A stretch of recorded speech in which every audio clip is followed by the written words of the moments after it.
ॐ गणानां त्वा गणपतिगुं हवामहे कविं कवीनामुपमस्रवस्तमं ज्येष्ठराजं ब्रह्मणां ब्रह्मणस्पद नः शृण्वन्नोतिभिः सीदसाधनम् ॐ श्रीमहागणाधिपतये नमः। प्रणो देवी सरस्वती वाजेभिर्वाजनीवती धीनामवित्र्यवतु। श्रीमहासरस्वत्यै नमः। गुरुर्ब्रह्मा गुरुर्विष्णुर्गुरुर्देवो महेश्वरः गुरुः साक्षात् परब्रह्म तस्मै श्रीगुरवे नमः। श्रीगुरुभ्यो नमः। हरिः ओम्। ॐ नमो भगवते रुद्राय। ॐ भद्रं कर्णेभिः शृणुयाम देवाः भद्रं पश्येमाक्षभिर्यजत्राः स्थिरैरङ्गैस्तुष्टुवागुंसस्तनूभिः व्यसेम देवहितैयदायुः स्वस्ति न इन्द्रो वृद्धश्रवाः स्वस्ति नः पूषा विश्ववेदाः स्वस्ति नस्तार्क्ष्यो अरिष्ठनेमिः स्वस्ति नो बृहस्पतिर्ददातु। ॐ शान्तिः शान्तिः शान्तिः। भद्रं कर्णेभिः शृणुयाम देवाः भद्रं पश्येमाक्षभिर्यजत्राः स्थिरैरङ्गैस्तुष्टुवागुंसस्तनूभिः व्यसेम देवहितैयदायुः स्वस्ति न इन्द्रो वृद्धश्रवाः स्वस्ति नः पूषा विश्ववेदाः स्वस्ति नस्तार्क्ष्यो अरिष्ठनेमिः स्वस्ति नो बृहस्पतिर्ददातु। आपमापामपः सर्वाः अस्मादस्मादितो मुतः अग्निर्वायुश्च सूर्यश्च सह सञ्चस्करद्धिया वायुवस्वारश्मिपतयः मरीच्यात्मानो अद्रुहः देवेर्भुवनसूवरीः पुत्रवत्वायमे सुता महानाम्नेर्महामानाः महसो महसस्वः देवेः पर्जन्यसूवरीः पुत्रवत्वायमे सुता अपासुष्णिमपारक्षः अपास्नुष्टिमपारगम् अपा आघ्रामपचावर्तिम् अपदेवीरितोहिता वज्रं देवीरजिता गुश्चा भुवनं देवसूवरीः आदित्यानदितिं देवीं योनिनोध्वमुदीशता शिवानः सन्तमा भवन्तु दिव्या आपवोषधयः सुमृडीका सरस्वती माते व्योमसन्दृशी स्मृतिप्रत्यक्षमैतिह्यम् अनुमानश्चतुष्टयम् एतैरादित्यमण्डलं सर्वैरेव विधास्यते सूर्यो मरीचिमादत्ते सर्वस्माद्भुवनादधि तस्याः पाकविशेषेण स्मृतं कालविशेषणं न देवप्रभवात् काचित् अक्षय्या आस्यन्दते यदा तान्नद्योऽभिसमायन्ति सोरुस्सथेन निवर्तते एवं नानासमुत्थानाः कालाः संवत्सरग्रश्रिताः अनुशश्च महसश्च सर्वे समवयन्त्रितं सतैः सर्वैः समाविष्टः ऊरुः सन्न निवर्तते अधिसंवत्सरं विद्यातु तदेव लक्षणे अणुभिश्च महद्भिश्च समारूढप्रदृश्यते संवत्सरप्रत्यक्षेण नाधिसत्त्वप्रदृश्यते पटरो विक्लिदपिङ्गः एतद्वरुणलक्षणं यत्रैतदुपदृश्यते सहस्रं तत्र नीयते एकगुंहि शिरो नानामुखे कृत्स्नं तदृतलक्षणम् उभयतः सप्तेन्द्रियाणि जल्पितं त्वेवदिह्यते शुक्लकृष्णे संवत्सरस्य दक्षिणवामयोः पार्श्वयोः तस्यैषा भवति सुक्रन्ते अन्यद्यजतन्ते अन्यतु विषुरूपे अहनीद्यौरिवासि विश्वाहि माया अवसिस्वधावः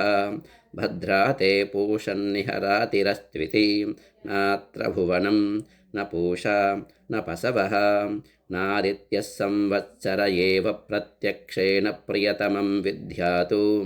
एतद्वै संवत्सरस्य प्रियतमगुं रूपं योऽस्य महानद्द उत्पश्यमानो भवति इदं पुण्यं कुरुष्वेति तमाहरणं दध्यातु साकञ्जानागुं सप्ततमाहुरेकजं षडुध्यमा ऋषयो देवजा इति तेषामिष्टानि विहितानि धामसः स्थात्रे रेजन्ते विकृतानि रूपसः को नु मर्या अमिधितः सखा सखायमब्रवीतु जहाको अस्मधीशते यस्तित्याज सखिविदगुं सखायं न तस्य वाच्यपि भागो अस्ति यदि गुं शृणोत्यलकगुं शृणोति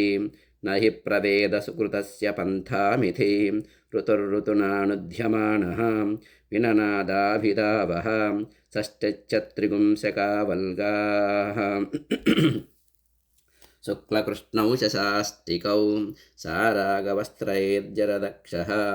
वसन्तो वसुभिः सह संवत्सरस्य सवितुः प्रैषकृत्प्रथमः स्मृतः अमुनादयतेत्यन्यानु अमोघश्च परिरक्षतः एतावाच प्रयुज्यन्ते यत्रैतदुपदृश्यते एतदेव विजानीयातु प्रमाणं कालपर्यये विशेषणं तु वक्ष्यामः ऋतूनान्तन्निबोधत शुक्लवासा रुद्रगणः ग्रीष्मेणावर्तते सः निजहन् पृथिवीगुं सर्वां ज्योतिषा आप्रतिख्येन सह विश्वरूपाणि वासागुंसि आदित्यानान्निबोधत संवत्सरेणं कर्मफलं वरुषाभिर्ददतागुं सः अदुःखो दुःखशिक्षुरिव तद्मापीत इव दृश्यते शीतेन आव्यधयन्निव रुरुदक्ष इव दृश्यते ह्लादयते ज्वलतश्चैव स्याम्यतच्चास्य चक्षुषी या वै प्रजा भृग्गस्यन्ते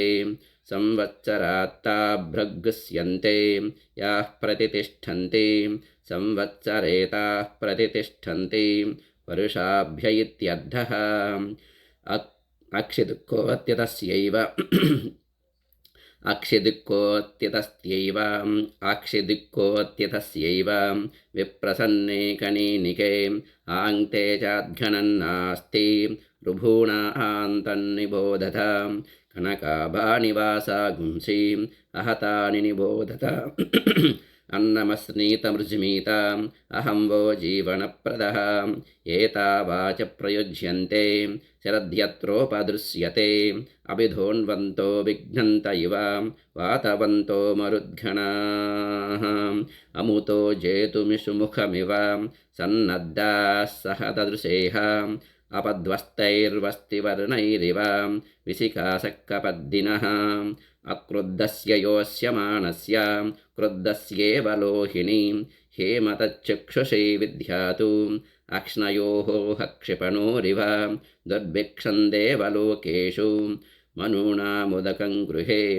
एतावाच प्रवदन्ति वैद्युतो यान्ति शैशिरीः ता अग्निः पवमाना अन्वैक्षत यः जीविकामपरिपश्यन्नु तस्यैषा भवति इहेह वस्वतपसः मरुतः सूर्यत्वचः शर्मसप्रधा आवृणे अतिताम्रानिवासागुंसि अष्टिवज्रिशतघ्नि च विश्वे देवा विप्रहरन्ति अग्निजिह्वा असश्चत नैव देवो न मर्त्यः न राजा वरुणो विभुः नाग्निर्नेन्द्रो न पवमानः मातृकच्चन विद्यते दिव्यस्यैका धनुराग्निः पृथिव्यामपराश्रिता तस्येन्द्रो वह्निरूपेण धनुर्ध्यामशिनः स्वयं तदिन्द्रधनुरित्यज्यम् अभ्रवर्णेषु चक्षसे एतदेव संयोर्भार्हस्पत्यस्य एतद्रुद्रस्य धनुः रुद्रस्य त्वेव धनुराग्निः शिरवुत्पिपेषा सप्रवर्ग्यो भवतु तस्याध्यः सप्रवर्ग्येण यज्ञेन यजते रुद्रस्य सचिरप्रतिदधाति नैनगुं रुद्र आरुको भवति य एवं वेद अत्योर्ध्वाक्षोतिरश्चातु शिशिरप्रदुष्यते नैव रूपन्न वासा गुंसि न चक्षुप्रतिदृश्यते अन्योन्यन्तु न हिग्गस्रातः सतस्तद्देवलक्षणं लोहितोऽग्निशाशीर्ष्णिः सूर्यस्योदयनं प्रति त्वं करोषि न्यञ्जलिकां त्वं करोषि निजानुकामेऽन्यञ्जलिकाम् अमीवाचमुपासतामिति तस्मै सर्वऋतवो नमन्ते मर्यादाकरत्वात् प्रपुरोधां ब्राह्मण आप्नोति एवं वेद सकलसंवत्सरयेतैः सेनानीभिः सह इन्द्राय सर्वान् कामानभिवहति सद्रप्सः तस्यैषा भवति अवद्रप्सो अगुं सुमतिमतिष्ठतु यानः कृष्णो दशभिः सहस्रैः आवर्तमिन्दः सच्याधमन्तम् उपस्नुहितं नृमणामदध्रामिति एतयैवेन्द्रस्थलावृख्या सह असुरान् परिवृष्यति पृथिव्यगुं सुमति तामन्वस्थितः संवत्सरो दिवञ्च नैनं विदुषाचार्यान् देवासिनौ अन्योन्यस्मै द्रुह्यातां यो द्रुह्यति प्रस्यते स्वर्गाल्लोकात् युत्ऋतुमण्डलानि सूर्यमण्डलान्याख्यायिकाः अदवोद्भगं सनिर्वचनाः आरोघो भ्राजपटरपतङ्गः स्वर्णरो ज्योतिषीमान् विवासः ते अस्मै सर्वे दिवमातपन्ति ऊर्जद्वान अनपस्फुरन्त इति कस्यपोऽष्टमः स महामेरुन्न जहाति तस्यैषा भवति यत्ते शिल्पं कस्यपरोचनावतु इन्द्रियावत्पुष्कलं चित्रभाणु यस्मिन् सूर्या अर्पिता सप्तशाखम् तस्मिन् राजानमिति विश्रयेममिति ते अस्मै सर्वे कश्यपात् ज्योतिर्लभन्ते तान् सोमः कश्यपादधि निर्धमति प्रस्ताकर्मकृति वैवं प्राणो जीवानीन्द्रियजीवानि सप्तशीर्षण्या प्राणाः सूर्या इत्याचार्याः अपश्यमहमेधाः सप्तसूर्यानिति पञ्चकर्णो वास्यायनः सप्तकर्णश्च प्लाक्षिः अनुश्रविक एव नौकस्यप इति उभौ वेदयिते न हि शेखुमिव महामेरुं गन्तुम् अपश्यमहमेधः सूर्यमण्डलं परिवर्तमानं गार्ह्यप्राणत्रातः गच्छन्तमहामेरुम् एकञ्चाजहतं भ्राजपर्वतपतङ्गानिहने तिष्ठन्नातपन्ति तस्मादिह तप्त्रितपाः अमुत्रेतरे तस्मादिह तप्त्रितपाः तेषामेषा भवति सप्तसूर्योऽधिवमनुप्रविष्टाः तानन्वेति पतिभिर्दक्षिणावाणौ ते अस्मै सर्वे घृतमातपन्ति ऊर्जन्दुहाना अनपस्फुरन्त इति सप्तद्विजः सूर्या इत्याचार्याः तेषामेषा भवति सप्तदिशो नाना सूर्याः सप्तहोताररुद्विजः देवा आदित्या ये सप्त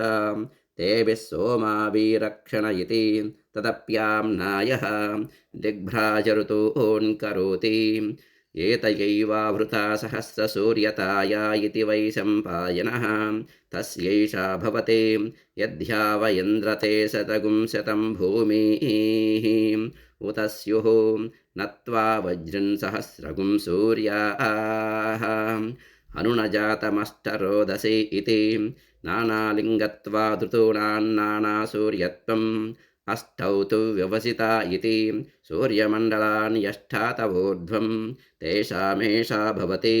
चित्रं देवानामुदगादनीकं चक्षुर्मित्रस्य वरुणस्याग्नेः आप्राध्या वा पृथिवी अन्तरिक्षं सूर्य आत्मा जगतस्तस्तु सश्चेति क्वेदमभ्रन्निविशते क्वायगुं संवत्सरोमिदः क्वाह क्वेयं देवरात्रि क्वमासा ऋतवश्रिताः अर्धमासा मुहूर्ताः निमेषास्तुष्टिभिः सह क्वेमा आपो निविशन्ते यदितो यान्ति सम्प्रति काला अप्सु निविशन्ते आपः सूर्ये समाहिताः अभ्राण्यपप्रपद्यन्ते विद्युः सूर्ये समाहिता अनवर्णे इमे भूमि इयं चासौ सरोदसी किग्स्वितत्रान्तरा भूतं येने मे विद्रुते उभे विष्णुना विद्रुते भूमि इति वत्सस्य वेधनाम् इरावती धेनुमतिः भूतं सूयवसनी मनुषे दशस्ये व्यष्टब्नाद्रोदसी विष्णवेते दादद्दपृथिवीमभितो मयूकैः किं तद्विष्णोर्बलमाहुः कादीप्तिः किं पराह्यणम् एको यद्दारयद्देवः रेजति रोदसी उभे वाताद्विष्णोर्बलमाहुः अक्षराद्दीप्तिरुच्यते त्रिपदाद्धारयद्देवः यद्विष्णोरेकमुत्तमम् अग्नयो वायवश्चैव एतदस्य परायणं पृच्छामि त्वा परं मृत्युम् अवमं मध्यमच्छन्तुम् लोकञ्च पुण्यपापानाम् एतत्पृच्छामि सम्प्रति अमुमाहुः परं मृत्युं पवमानन्तु मध्यमम् अग्निरेवावमो मृत्युः चन्द्रमाश्चतुरुच्यते अनाभोगाः परं मृत्युं पापाः सय्यन्ति सर्वदा आभोगास्त्वेव सय्यन्ति यत्र पुण्यकृतो जनाः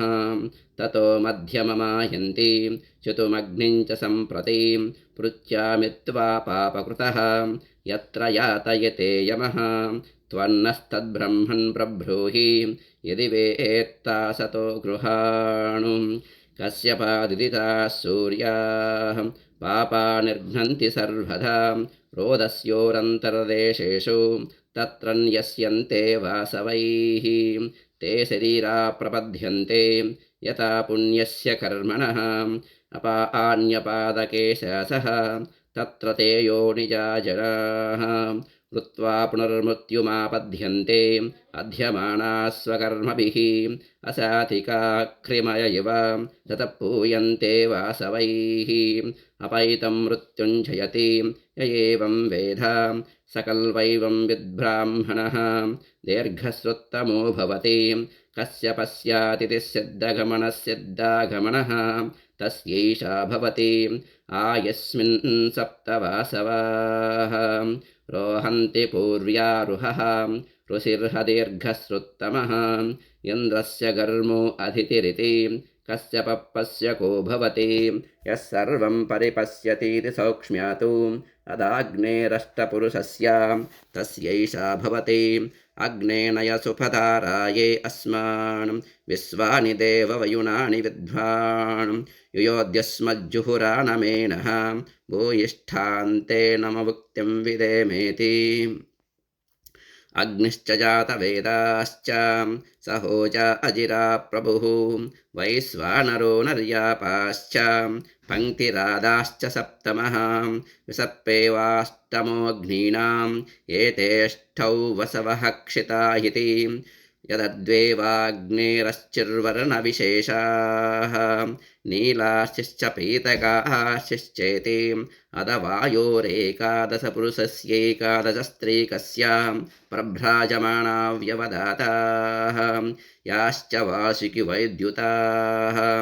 रजताः परुषा श्यामाः कपिला अतिलोहिताः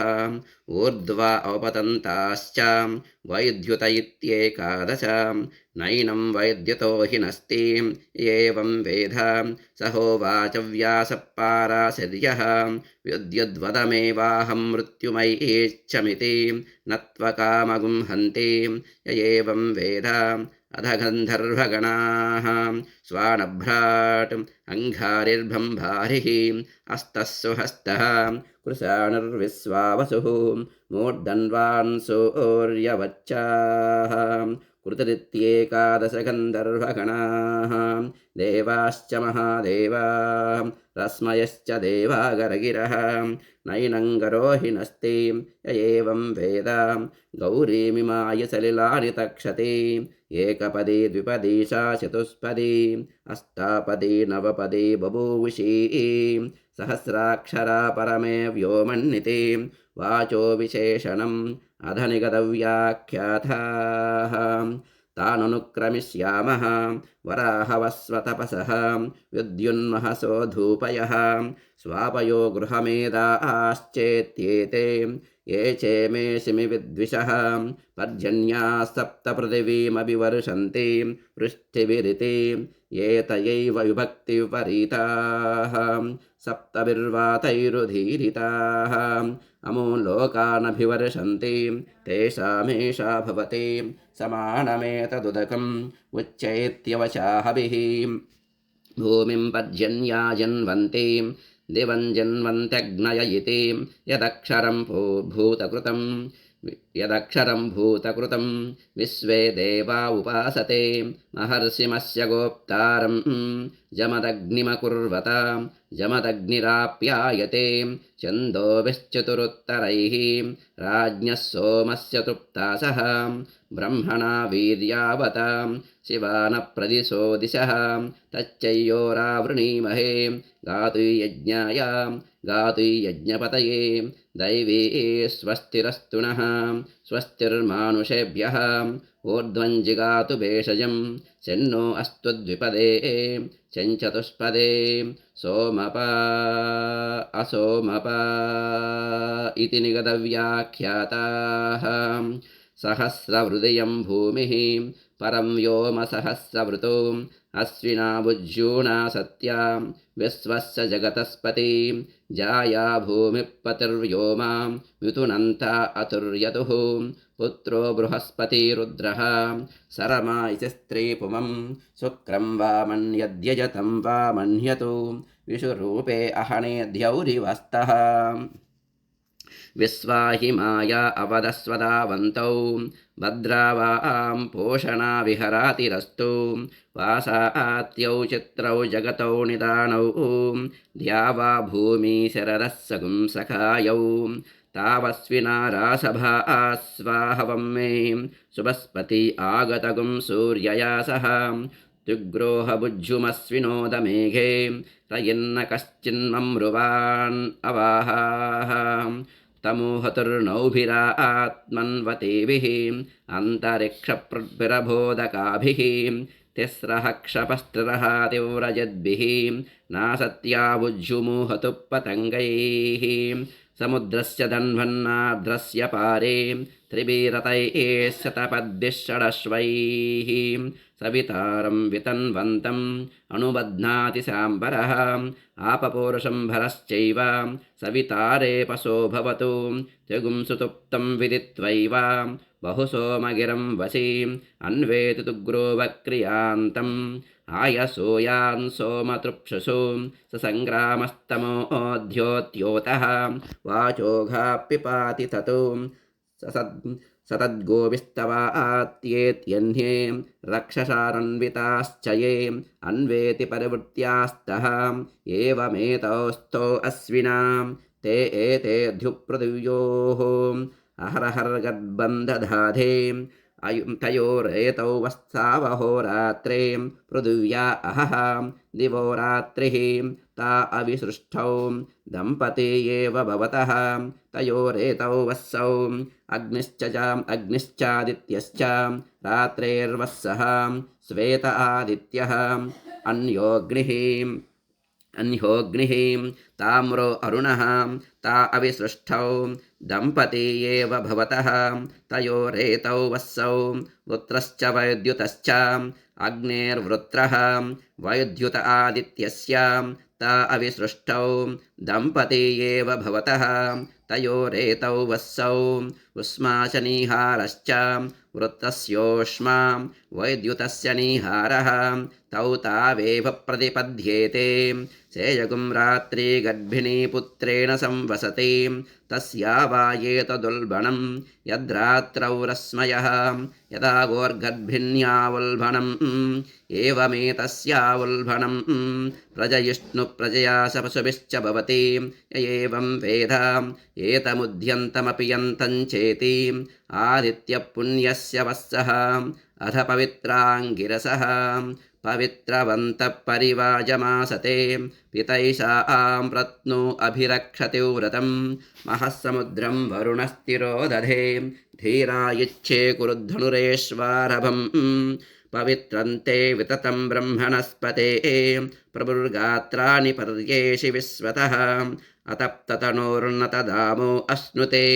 श्रुता स यद्वहन्तस्तः समासता ब्रह्मादेवानाम् असतः सद्येततक्षुः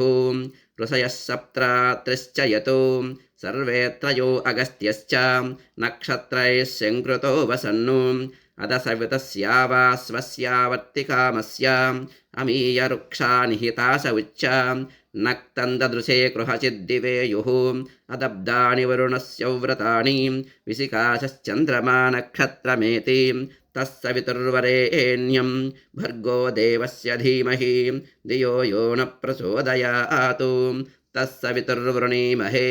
वयं देवस्य भोजनं श्रेष्ठगुं सर्वधातमं तुरम्भगस्य धीमहि अपागूहत सवितातृभीनुं सर्वान् दिवो अन्धसः नक्तन्तान्यववन्दृशे अस्त्वस्ना सम्भविष्यामः नाम नामैव नाम मे न पुंसकं पुमाग्यस्त्रस्मि स्थावरोऽस्म्यदजङ्गमः यजे यक्षियष्टाहे च मया भूतान्ययक्षत पशवो मम भूतानि अणुबन्धोऽस्म्यहं विभुः स्त्रियः सतीः तावु मे पुंस आहुः पश्य दक्षान्वान्न विचेतदन्धः कविर्यः पुत्रः स इमाचिकेता यस्ताविजानाः सवितुः पिता सतु अन्धो मणिमविन्दतु तमनङ्गुलिरावयतु अग्रेव प्रत्यमुञ्चतु तमजिह्वा असश्चताम् ऊर्ध्वमूलमवाक्चाखं वृक्षय्यो वेद सम्प्रति न स जातु जनः सद्धध्यातु मृत्युर्मामारयादितिः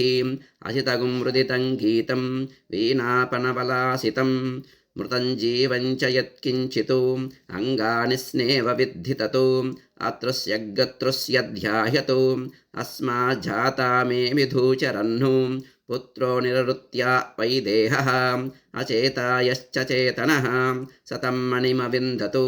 सोऽनङ्गुलिरावयतु स्वग्रीवप्रत्यमुञ्चतु सोजिह्वो असश्चता नैतमृषिं विदित्वा नगरं प्रविशेतु यदि प्रविशेतु विधौ चरित्वा प्रविशेतु तत्सम्भवस्य व्रतम् आतमग्नेरथं तिष्ठा एका आस्वमेकयोजनम् एकचक्रमेकधुरं वातध्राजिगतिं विभो न रिष्यति न व्यदते नास्याक्षो यातु सज्जति यच्वेतान् रोहिताग्श्चाग्नेः तथेयुक्त्वाधितिष्ठति एकया च दशभिश्च स्वभूते द्वाभ्यामिष्ठये विगुंशत्या च त्रिशुभिश्च वहसे त्रिगुंशता च नुयुद्भिर्वाय विहता विमुञ्चाम् आतनुष्वप्रतनुष्व उद्दमाधमसन्धमाम् आदित्ये चन्द्रवर्णानां गर्भमादेहि यः पुमान् इतः सिक्तगुं सूर्यगतं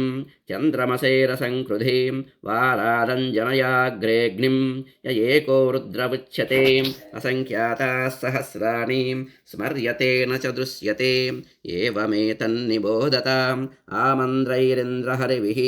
याहि मयूररोमभिः मात्वा केचिन्नये मुरिन्नपाचिनः दधन्वेवता इहि मामन्द्रैरिन्द्रहरिभिः यामि मयूररोमभिः मामा केचिन्नये मुरिन्नपाचिनः निदन्वेवताम् इमीम् अणुभिश्च महद्भिश्च निगृह्स्वैरसमायुतैः कालैर्हरित्वमापन्नैः इन्द्रायाहि सहस्रयुको अग्निर्विभ्रास्तिवसनः वायुस्वेतसिकदृकः संवत्सरो विषुवर्णैः नित्यास्तेऽनुचरास्तव सुब्रह्मण्यो गुं सुब्रह्मण्यो इन्द्रागच्छ हरिव आगच्छ मेधातिथेः मेषवृषणस्वस्य मेने गौरावस्कन्दिन्नहल्यायै जारां कौशिकब्राह्मणगौतुमब्रुवाणाम् अरुणास्वा इहागताः वसवपृथिवीक्षितः अस्तौ दिग्वाससोऽग्नयः अग्निश्च जेतवेदाश्चेत्येते ताम्रास्वास्ताम्ररदाः ताम्रवर्णास्तदाशिताः दण्डहस्ता आक्कादग्धतः इतो रुद्राः पराङ्गताः उक्तग्रस्थानं प्रमाणं च पुरयितां बृहस्पतिश्च सविता च विश्वरूपैरिहागतां रथेनोदकवर्त्मनाम् अप्सुसा इति तद्वयोः भुक्तो वेशो वासा गुंसि च कालावयवानामृतप्रतीज्यां वासात्या इत्यस्विनोः कोऽन्तरिक्षे शब्दं करोतीति वासिष्ठो रोहिणो मीमागुंसां चक्रे तस्यैषा भवति वास्रेव विद्युतिति ब्रह्मण उदरणमसि ब्रह्मण उदीरणमसि ब्रह्मण आस्तरणमसि ब्रह्मण उपस्तरणमसि अष्टयोनीमष्टपुत्राम् अष्टपत्नीमिमां महीम् अहं वेद न मे मृत्युः न च मृत्युरगाहरतु अष्टयोन्यष्टपुत्रम् अष्टपदिदमन्तरिक्षम् अहं वेद न मे मृत्युः न च मृत्युरगाहरतु अष्टयोनीमष्टपुत्राम् अष्टपत्नीममोन्दिवम् अहं वेद न मे मृत्युः न च मृत्युरगाहरतु सोत्रमाणं महीमूषु अदितिर्द्यौरदितिरन्तरिक्षम् अदितिर्माता स पिता स पुत्रः विश्वे देवा अदितिः पञ्चजनाः अदितिर्जातमदितिर्जनित्वम् अष्टौ पुत्रासो अदितेः ये जातास्तन्वः परीं देवाम् उपप्रैः सप्तभिः परामार्ताण्डमास्यतु सप्तभिः पुत्रैरदितिः उपप्रैर्पूर्व्यं युगं प्रजायै मृत्यवे ततो परामार्ताण्डमावरदिति ताननुक्रमिष्यामः मित्रश्च वरुणश्च धाता च आर्यमा च अगुंसश्च भगश्च इन्द्रश्च विवस्वागुश्चेत्येते हिरण्यगर्भो हगुंसः सुशिषतो ब्रह्मजज्ञानं तदित्पदमिति गर्भप्राणापत्यः अदपुरुषः सप्तपुरुषः योऽसौ तपन्नुदेति स सर्वेषां भूतानां प्राणानादायोदेति मामे प्रजायामापसूनां माम प्राणानादायोधगाः असौ योऽस्तमेति स सर्वेषां भूतानां प्राणानादायास्तमेति मामे प्रजायामापसूनां माम प्राणानादायास्तङ्गाः असौ य आपूर्यति स सर्वेषां भूतानां प्राणैरापूर्यति मामे प्रजायामापसूनां माम प्राणैरापूरिष्ठाः असौ योपक्षीयति स सर्वेषां भूतानां प्राणैरपक्षीयति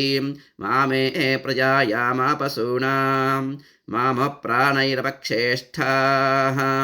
अमूनि नक्षत्राणि सर्वेषां भूतानां प्राणैरपप्रसर्पन्ति सोऽसर्पन्ति च मामे प्रजायामापसूनां माम प्राणैरपसृपतमोऽसृपत इमे मासाश्चार्धमासाश्च सर्वेषां भूतानां प्राणैरपप्रसर्पन्ति सोऽसर्पन्ति च मामे प्रजायामापसूनां माम प्राणैरपसृपतमोऽसृपत इम ऋतवः सर्वेषां भूतानां प्राणैरपप्रसर्पन्ति सोऽसर्पन्ति च मामे प्रजायामापसूनां माम प्राणैरपप्रसुपतमोऽसृपत अयगुं संवत्सरः सर्वेषां भूतानां प्राणैरपप्रसर्पति सोऽसर्पति च मामे प्रजायामापसूनां माम प्राणैरपप्रसुपमोऽसृप इदमहः सर्वेषां भूतानां प्राणैरपप्रसर्पति सोऽसर्पति च मामे प्रजायामापसूनां माम प्राणैरपप्रसृपमोऽसृप इयगुं रात्रिः सर्वेषां भूतानां प्राणैरपप्रसर्पति सोऽसर्पति च मामे प्रजायामापसूनां माम प्राणैरपप्रसृपमोऽसृप ॐ भूर्भुवः स्वः एतद्वो मिथुनं माणो मिथुनगुं रेढ्वम् अथादित्यस्याष्टपुरुषस्य वसूनामादित्यानागुस्थाने स्वदेहसा भाणीं रुद्राणामादित्यानागुस्थाने स्वदेहसा भाणीं आदित्यानामादित्यानागुस्थाने स्वदेहसा भाणीं सतागुं सत्यानाम् आदित्यानागुस्थाने स्वदेहसा भाणीं अभिधोन्वतामभिघ्नतां वातवतां मरुताम् आदित्यानागुस्थाने स्वदेहसा भाणीं ऋभूणामादित्यानागुस्थाने स्वदेहसा भाणीं विश्वेशान् देवानाम् आदित्यानागुस्थाने स्वदेहसा भाणीं संवत्सरस्य सवितुः आदित्यस्य स्थाने स्वदेहसा भाणीं ॐ भूर्भुवस्वः रश्मयो वो मिथुनं माणो मिथुनगुं रेढ्वम् आरोगस्य स्थाने स्वदेहसा भाणीं भ्राजस्य स्थाने स्वदेहसा भाणीं पटरस्य स्थाने स्वदेहसा भाणीं पतङ्गस्य स्थाने स्वदेहसा भाणीं स्वर्णरस्य स्थाने स्वदेहसा भाणीं ज्योतिषीमतस्य स्थाने स्वदेहसा भाणीं विवासस्य स्थाने स्वदेहसा भाणीं कश्यपस्य स्थाने स्वदेहसा भाणीं ॐ भूर्भुवस्वः आपो वे मिथुनं माणो मिथुनगुं रेढ्वम्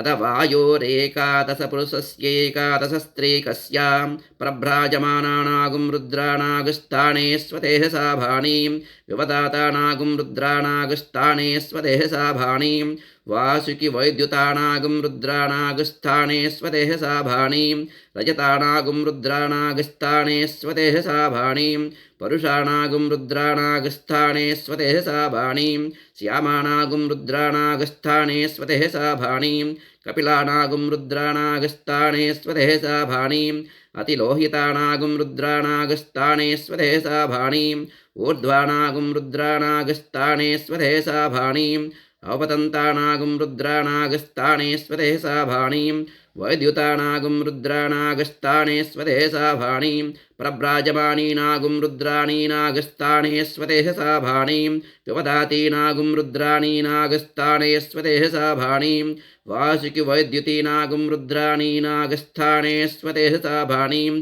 रजतानागुं रुद्राणीनागुस्थाने स्वदेहसा भाणीं परुषाणागुं रुद्राणीनागुस्थाने स्वदेहसा भाणीं श्यामानागुं रुद्राणीनागुस्थाने स्वदेहसा भाणीं कपिलानागुं रुद्राणीनागुस्थाने स्वदेहसा भाणीं अतिलोहितीनागुं रुद्राणीनागुस्थाने स्वदेहसा भाणीं ऊर्ध्वानागुं रुद्राणीनागुस्थाने स्वदेहसा भाणीं अवपतन्तीनागुं रुद्राणीनागुस्थाने स्वदेहसा भाणीं वैद्युतीनागुं रुद्राणीनागुस्थाने स्वदेहसा भाणीं ॐ भूर्भुवस्वः रूपाणि वो मिथुनं माणो मिथुनगुं रेढ्वम् आदाग्नेरष्टपुरुषस्य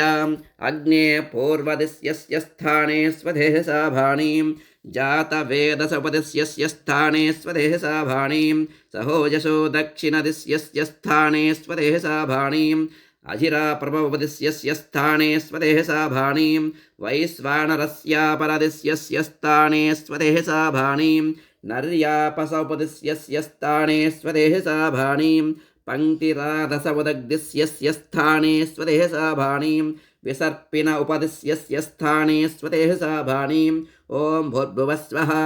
दिशो वो मिथुनं माणो मिथुनगुं रेढ्वम् दक्षिणपूर्वस्यां दिशि विशत्पि नरकः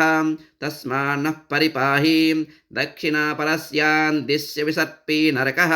तस्मान्नः परिपाहि उत्तरपूर्वस्यां दिशि विषादि नरकः तस्मान्नः परिपाहि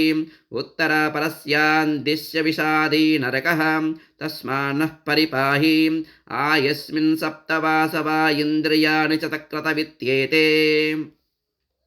इन्द्रघोषावो वसुभिः पुरस्तादुपददतां मनोजवसो वपितृभिर्दक्षिणत उपददतां प्रचेतावो रुद्रैः पश्चादुपददतां विश्वकर्मा व आदित्यैरुत्तरत उपददतां त्वष्टावो रूपैरुपरिष्टादुपददतां संज्ञानं वः पश्चादितिम् आदित्यः सर्वोऽग्निपृथिव्यां वायुरन्तरिक्षे सूर्यो दिवीं चन्द्रमादिक्षु नक्षत्राणि स्वलोके एवाह्यग्ने एवाहि वायो एवाहि इन्द्रां एवाहि पूषन् एवाहि देवाः आपमापामपः सर्वाः अस्मादस्मादितो मुतः अग्निर्वायुश्च सूर्यश्च सह सञ्चस्करद्दियां वायुवस्मारश्मिपतयः मरीच्यात्मानो अद्रुहः देवेर्भुवनसोवरीः पुत्रवत्वायमे सुतां महानाम्नीर्महामानाः महसो महसस्वः देवे पर्जन्यसोवरीः पुत्रवत्वायमे सुताम् अपासृष्णिमपारक्षः अपासृष्णिमपारघम् अपा आघ्रामपचावर्तिम् अपदेवीरितोहितां वज्रं देवीरजितागुश्चां भुवनं देवसूवरीः आदित्यानरितिं देवीं योनिनोर्ध्वमुदीशतां भद्रं कर्णे विशृणुयाम देवाः भद्रं पश्येमाक्षभिर्यजत्राः स्थिरैरङ्गैस्तुष्टुवागुंसस्तनूभिः विसेम देवहितैयदायुः स्वस्ति न इन्द्रो वृद्धश्रवाः स्वस्ति नः पूषा विश्ववेदाः स्वस्ति नस्तार्क्ष्यो अरिष्टनेमिः स्वस्ति नो बृहस्पतिर्ददातु केतवो अरुणासश्चां ऋषयो वादरशनाः प्रतिष्ठागुंसदधाहि समाहितासो सहस्रधायसं शिवानस्यन्तमा भवन्तु दिव्या आपवोषधयः सुमृडीका सरस्वती माते व्योमसन्दृशी योपां पुष्पं वेदां पुष्पवान् प्रजावान् पशुमान् भवति चन्द्रमा वा अपां पुष्पं पुष्पवान् प्रजावान् पशुमान् भवति य एवं वेदां योपामायतनं वेदाम् आयतनवान् भवति अग्निर्वा अपामायतनम् आयतनवान् भवति यो अग्नेरायतनं वेदाम् आयतनवान् भवति आपो वा अग्नेरायतनम् आयतनवान् भवति एवं वेदां योपामायतनं वेदाम् आयतनवान् भवति वायुर्वा अपामायतनम् आयतनवान् भवति यो वायोरायतनं वेदाम् आयतनवान् भवति आपो वै वायोरायतनम् आयतनवान् भवति एवं वेदां योपामायतनं वेदाम् आयतनवान् भवति असौ वै तपन्नपामायतनम् आयतनवान् भवति यो मुष्यतपत आयतनं वेदाम् आयतनवान् भवति आपो वा अमुष्यतपत आयतनम् आयतनवान् भवति एवं वेदां योपामायतनं वेदाम् आयतनवान् भवति चन्द्रमा वा अपामायतनम् आयतनवान् भवति यश्चन्द्रमस आयतनं वेदाम् आयतनवान् भवति आपो वै चन्द्रमस आयतनम् आयतनवान् भवति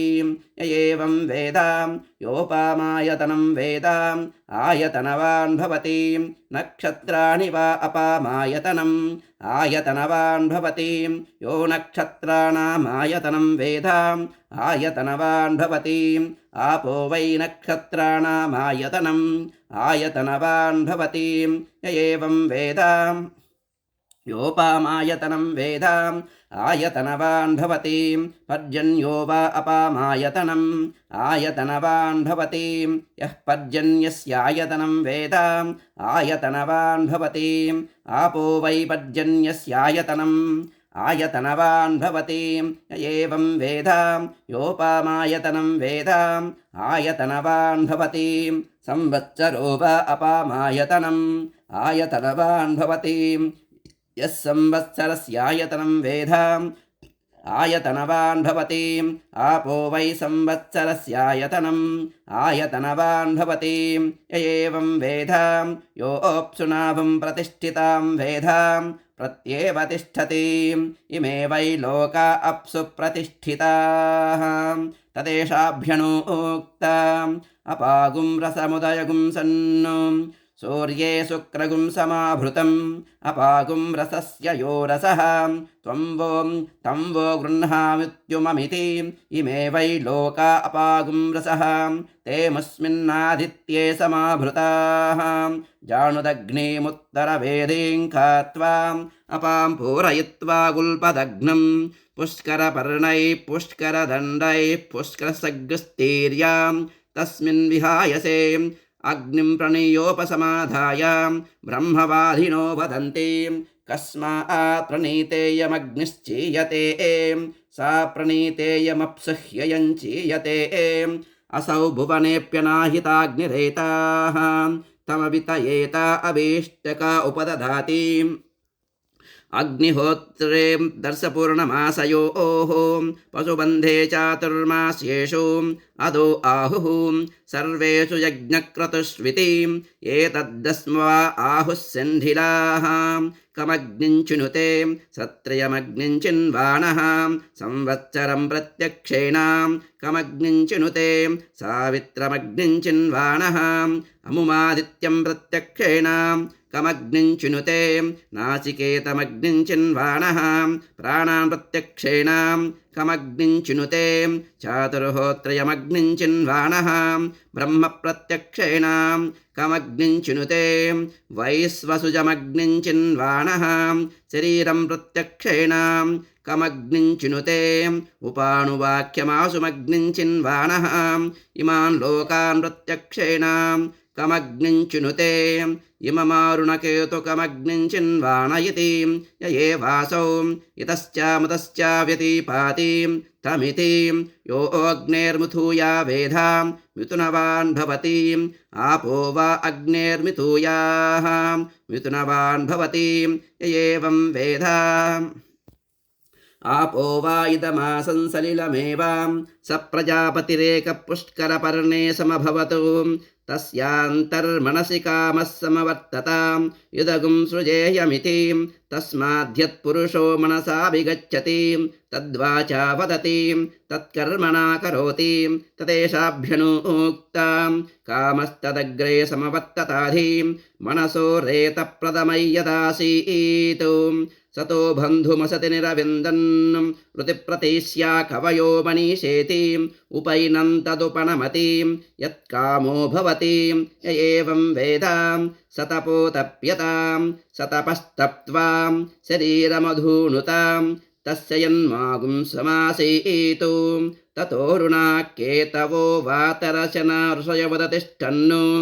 येन खाः ते वैकानसाः ये वालाः ते वालकिल्याः यो रसः सोपाम् अन्तरतः कूर्मं भूतगुं सत्पन्तं तमब्रवीतुं मम वैत्मुग्मागुंसां समभूतु नेत्यब्रवीतु पूर्वमेवाहमिहासमिति तत्पुरुषस्य पुरुषत्वं सहस्रशीर्षा पुरुषः सहस्राक्षः सहस्रपात् भूत्वोदतिष्ठतु तमब्रवीतु त्वं वै पूर्वगुं समभूः त्वमिदं पूर्वः कुरुष्वेति स इत आदायापः अञ्जलिना पुरस्तादुपादधातु एवाह्येवेति तत आदित्यवुदतिष्ठतु सा प्राचीदिको अधारुणकेतुर्दक्षिणत उपादधातु एवाह्यग्न इति ततो वा अग्निरुदतिष्ठतु सा दक्षिणादिको अधारुणकेतुः पश्चादुपादधातु एवाहि वायो इति ततो वायुरुदतिष्ठतु सा प्रतीचीधिको अधारुणकेतुरुत्तरत उपादधातु एवाहीन्द्रेति ततो वा इन्द्रमुदतिष्ठतु सोऽधीचीधिको अधारुणकेतुर्मध्य उपादधातु एवाहि पूषन्निति ततो वै पूषोदतिष्ठतु चेयन्दिको अधारुणकेतुरुपरिष्ठादुपादधातु एवाहि देवा इति ततो देवमनुष्याः पितरः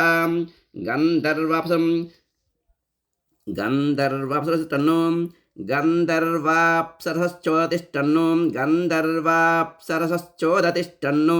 सोऽर्ध्वाधिको या विप्रुषो विपरापतन्नु ताभ्योऽसुरा रक्षागुंसि पिशाचाश्चोदतिष्ठन्नु तस्मात्ते पराभवन् विप्रुड्बोहिते समभवन् तदेषाभ्यनुक्ताम् आपो अहयद्बृहतीर्गर्भमायन्नु दक्षन्ध्यदाना जनयन्ते स्वयम्भुम् तत इमेऽद्य सृज्यन्त सर्गाः अद्भ्यो वा इदगुं समभूः तस्मादिदगुं सर्वं ब्रह्म स्वयं विति तस्मादिदगुं सर्वगुं शिथिलमिव ध्रुवमिवा भवतु प्रजापतिर्वा वदतु आत्मनात्मानं विधाय तदेवानुप्राभिशतु तदेशाभ्यनोक्तां विधाय लोकान् विधाय भूतानि विधाय सर्वाः प्रदिशोदिशश्चां प्रजापतिप्रथमजारुतस्याम् आत्मनात्मानमभिसंविवेशेति सर्वमेवेदमाप्त्वा सर्वमवरुध्यां तदेवानुप्रविशति य एवं वेदाम् चतुष्टय्य आपो गृह्णाति चत्वारि वा अपागुं रूपाणि मेघो विद्युतुं स्तनयुत्नुर्वृष्टिः तान् वेवावरुन्धे आतपतिवर्ष्या गृह्णाति ताः पुरस्तादुपदधाति एता वै ब्रह्मवच्चस्य आपः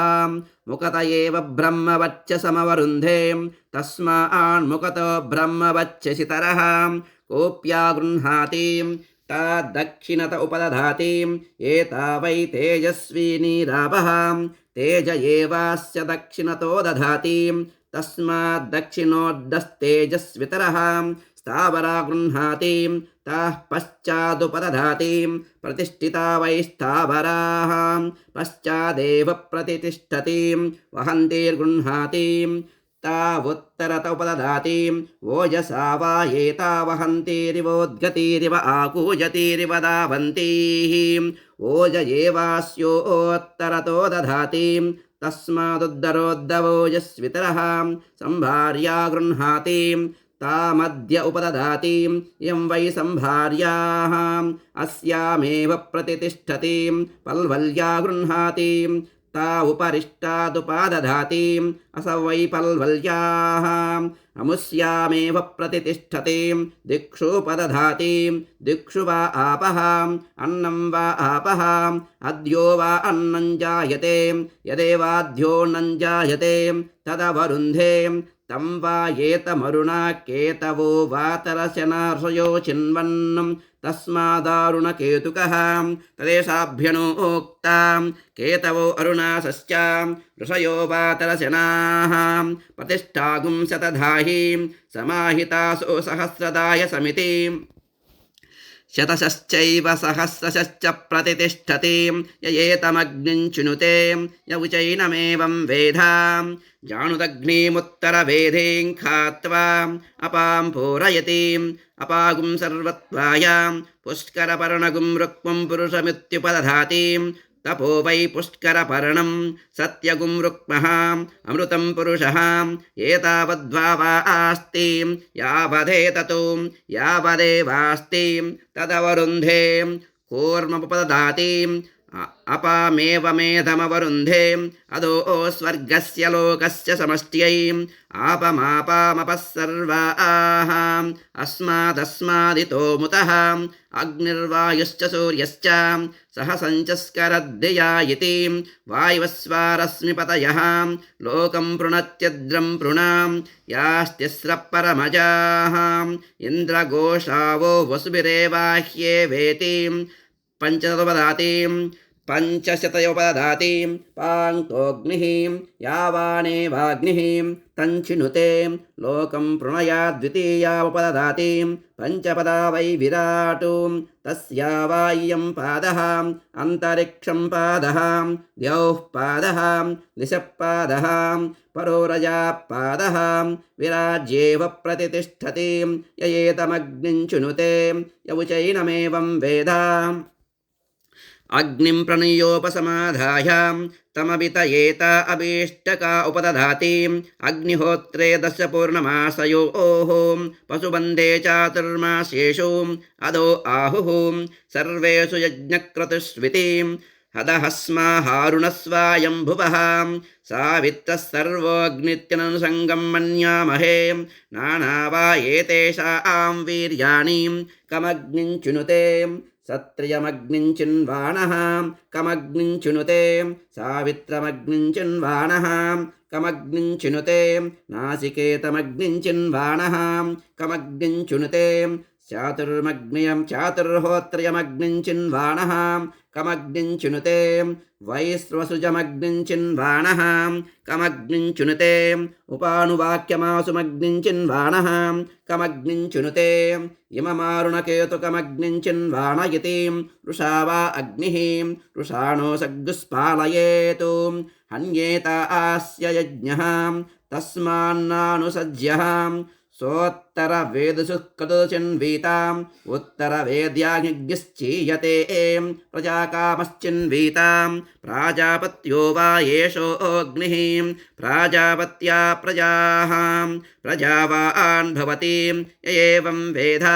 పశుకామశ్చిన్వీతాం సంజ్ఞానం వా ఏతత్పశూనాం యదాపః పశూనామేవ సంజ్ఞానేऽగ్నిం చునుతే పశుమాన్ భవతి య ఏవం వేద వృష్టికామశ్చిన్వీతాం ఆపో వై వృష్టిః పర్జన్యో వర్షుకో భవతి య ఏవం వేద ఆమయామి చిన్వీతాం ఆపో వై భేషజం భేషజమేవాస్మై కరోతి సర్వమాయురేతి అవిశరగ్గశ్చిన్వీతాం వజ్రో వా ఆపః వజ్రమేవ భ్రాతృవ్యేభ్యః ప్రహరతి శృణుత ఏనం తేజస్కామో యశస్కామః బ్రహ్మవచ్చసకామస్వర్గకామశ్చిన్వీతాం ఏతావద్వా వా ఆస్తి యావదేతతు యావదేవాస్తి తదవరుంధే తస్యైతద్వ్రతం వరుషతి న దావేతు అమృతం వా ఆపః అమృతస్యానంతరిత్యై నాప్సుమోత్తపురీషం కుర్యాత్ న నిష్ఠీవేత్ న వివసన స్నాయాత్ గుహ్యో వా ఏషోऽగ్నిః ఏతస్యాగ్నేర్నతి దాహాయ న పుష్కరపర్ణాని హిరణ్యం వా తిష్టేతు ఏతస్యాగ్నేరనభ్యారోహాయ న కూర్మస్యా స్నీయాత్ నోదకస్యాఘాతుకాన్యేన మోదకాని భవంతి అఘాతుక ఆపః య ఏతమగ్నిం చినుతే య ఉచైనమేవం వేద యమానుకం భువనాశేషధేమాం ఇంద్రశ్చ విశ్వేశ దేవాః యజ్ఞం చ నస్త్వన్వం చ ప్రజాం చ ఆదిత్యైరింద్రः సహ శేషధాతు ఆదిత్యైరింద్రः సగణో మరుద్భిః అస్మాకం భూత్వవితాతనూనాం ఆప్లవస్వ ప్రప్లవస్వ ఆండీభవజమాబుః సుకాదేందుఃఖనిధనాం ప్రతిముంచస్వ స్వాం పురం మరీషయస్వాయంభువాః ఏ శరీరాణ్యకల్పయన్ను తే తే దేహం కల్పయంతు మా చ తేఖ్యామశీరిషతు మా చ తేఖ్యాస్మతీరిషతు ఉత్తిష్టతమా స్వప్తాం అగ్నిమిచ్చధ్వం భారతాః రాజ్ఞः సోమస్య తృప్తాసః సూర్యేణ సయుజోషసః యువాసువాసాః అష్టాచక్రానవద్వారాం దేవానాం పూరయోధ్యాం తస్యాగుం హిరణ్మయః కోశః స్వర్గో లోకో జ్యోతిషావృతః యో వైతాం బ్రహ్మణో వేదాం అమృతేనావృతాం పురీం తస్మై బ్రహ్మ చ బ్రహ్మా చ ఆయుఃకీర్తిం ప్రజాం దదుః విభ్రాజమానాగుం హరిణీం యశసా సంపరివృతాం పురగుం హిరణ్మయీం బ్రహ్మాం వివేశా పరాజితాం పరాంగేత్యజ్యామయీం పరాంగేత్యనాసికీం యః చాముత్ర చాన్వేతిం విద్వాన్ దేవాసురానుభయాను యత్కుమారీమంధ్రయతే యద్యోషిద్యత్ప్రతివ్రతాం అరిష్టై యత్కించ క్రియతే అగ్నిస్తదనువేదతి అసుతాసస్తుతాసశ్చాం యజ్వానో యేప్యయజ్వనః స్వర్యంతో నాపేక్షంతే ఇంద్రమగ్నిం చ యే విదుః సికతా ఇవ సంయంతి రశ్మిభిः సముదీరితాః అస్మాల్లోకాదముష్మాశ్చ ఋషిభిరధాత్ వృష్ణిభిం అపేతవేత విససత్పతాతః ఏతస్తపురాణాయే చ నూతనాః అహోభిరద్విరక్తుభిర్వ్యక్తం యమోదతాత్వవసానమస్మై నృమణంత నృపాత్వర్యః అకృష్టాయే చ కృష్టజాః కుమారీషు కనీనీషు జారిణీషు శయే హితాః రేతపీతా ఆండపీతాః अंगारेषु शये हुताः उभयान् पुत्रपौत्रकान् युवेहं यमराजगान् शतमिन्नु शरदः अदो यद्ब्रह्म विलभं पितॄणां च यमस्य च वरुणस्याश्विनोरग्नेः मरुतां च विहायसां कायप्रयवणं मे अस्तु सह्येवास्मि सनातनः इति नाको ब्रह्मिश्रवो रायोधनं पुत्रानापो देवीरिहायिता विशीर्ष्णीं रुद्रशीर्ष्णीं च अपेतो निरृतिगुं हतः परिबाधग्श्वेतकुक्षं निजगगुं सबलोदरं सतान्वाच्यायया सह अग्नेनाशय सन्दृशः ईर्षासूये बुभुक्षां मन्यं कृत्यां च दीधिरे रदेन किगुं सुकावताम् अग्नेनाशय सन्दृशः पर्जन्याय प्रघायतां दिवस्पुत्राय मीढुषे स नो यवसमिच्छतु इदं वश पर्जन्याय स्वराजे हृदो अस्त्वन्तरं तद्युयोतां मयो भूर्वातो विश्वकृष्टयः सन्त्वस्मे सुविप्पलावोषधीर्देवगोपाः यो गर्भमोषधीनां गवां कृणोत्यर्वतां पर्जन्यः पुरुषीणां पुनर्मामयत्विन्द्रियं पुनरायुः पुनर्भगः पुनर्ब्राह्मणमयितुमां पुनर्द्रविणमयितुमां यन्मेऽद्य पृथिवीमस्कानो यदोषधीरप्यसरद्यदापः इदं तत्पुनराधदे दीर्घायुत्वाय वक्षसे यन्मे रेत प्रशिष्यते यन्म आजायते पुनः तेन माममृतं कुरु तेन सुप्रजसं कुरु अद्यस्तिरोदा जाह्यतां तव वैश्रवणः सदा तिरोदेहि सपत्नान्नः ये अपोष्णन्ति केचनां त्वास्त्रीं मायां वै श्रवणः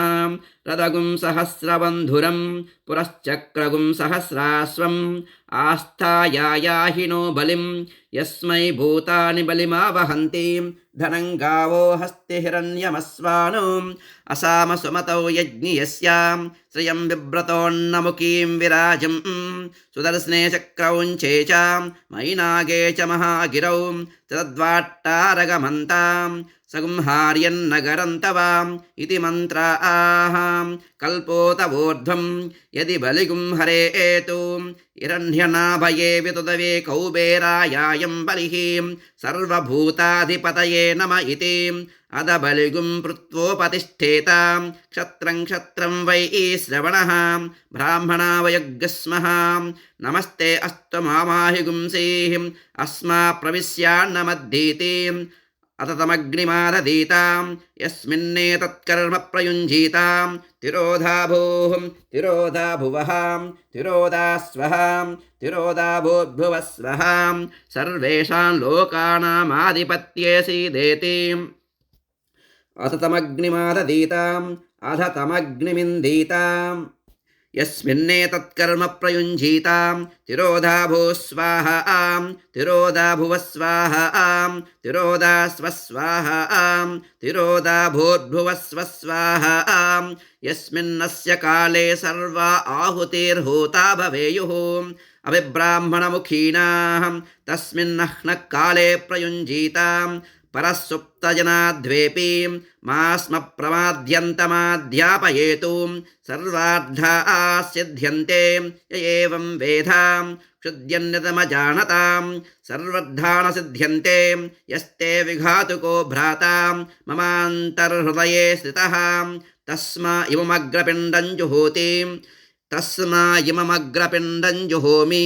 समेढ्ढान्मा विबधीतुं मयि स्वाहा राजाधिराजाय प्रसह्य साहिने नमो वयं वै श्रवणाय कुर्महे समे कामान् कामकामाय मह्यं कामेश्वरो वै श्रवणो ददातु कुबेराय वै श्रवणाय महाराजाय नमः केतवो अरुणासश्च ऋषयो वातरचनाः प्रतिष्ठागुं शतदाहि समाहितासो सहस्रधायसं शिवानस्यन्तमा भवन्तु दिव्या आपवोषधयः सुमृडीका सरस्वती माते व्योमसन्दृशी संवत्सरमेतद्व्रतं चरेतो द्वौ वा मासौ नियमः समासेन तस्मिन्नियमविशेषाः त्रिसवणमुदकोपस्पर्शे चतुर्दकालपाणभक्षस्यातु अहरहर्वा भैक्षमस्नीयात् औदुम्बरीभिः समिद्भिरग्निं परिचरेतु पुनर्मामयत्विन्द्रियमित्येतेनानुवाकेन